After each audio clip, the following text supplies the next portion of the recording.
get an image here. There she is in her full, oh, now there's trees. Of course there's trees. So either way, got it for a split second, and I had a little bit of footage before that. Actually, we might have clearing right up here. Hold the phone. Actually, I'll hold the phone.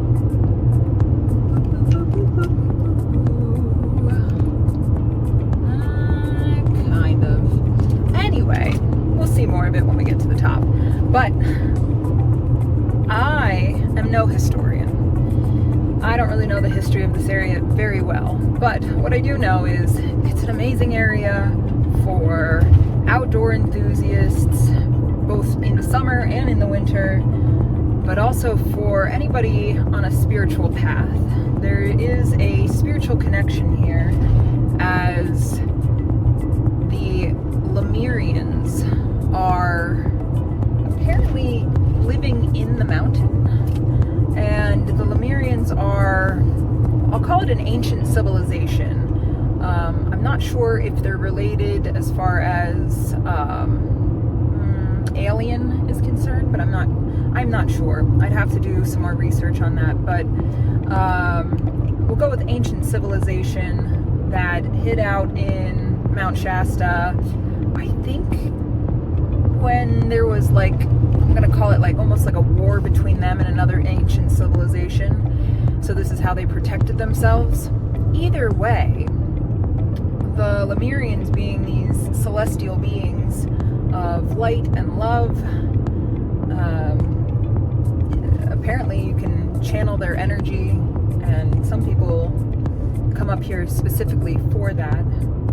There's also, I think, chakra, how do I explain it? There's an association with one of the chakras at this area. And I think it's the crown, but I'm not 100% sure again. All things that I'll have to look up and get back to you on. But if you're interested at all spiritually, this is just a beautiful place in general. But two, there's so much spiritual connectivity here, and it would be something to check out and research on your own if it at all calls to you. So I'm gonna drive pretty much as far as they'll let me go, and probably do a little hike. Might even sleep up there tonight. Sleep up there and see if I can channel some of the Lemurian energy in my tent. And my plant keeps hitting me in the face.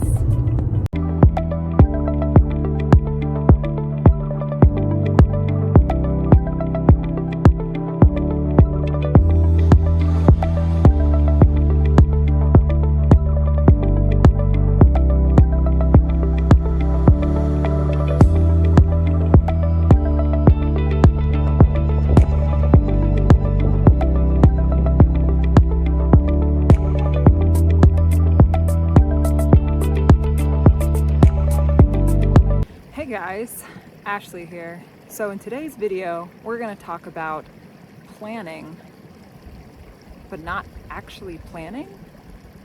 Not quite sure, so we're going to talk through this one. And hopefully the little stream that's next to me isn't too distracting, but it was hard to pass up an alpine meadow to not do a video here. So let's get to today's video.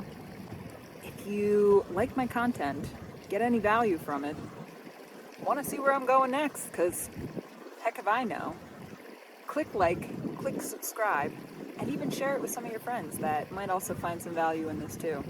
So I feel like a lot lately has been coming up about control and allowing flow, and now I'm in this place. I'm out here at Mount Shasta, which is right over there. And now I want to live freely. Now I want to live on a whim. I don't want to plan anything. I don't want to have control over anything. And that's all well and good, and I feel like right now it's working out very well. But at some point, when I feel complete here, and it's time to move on, I feel like a plan is going to have to be made. And I think that's true. I do feel that there are things you have to plan. But I think it's the grasp, the hold, the control that you have on this plan. That it's not loosely planning something. It is very, for me anyway, it's very tightly planning something.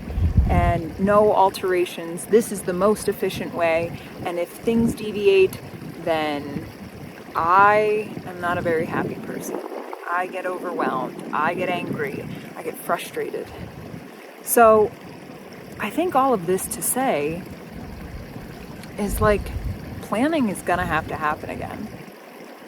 I would love to be Miss Spontaneity the rest of my life. And maybe one day I can figure out a way to do that, but I don't think it's in my nature. I think it's also, like I said before, letting go of maybe what it overall looks like.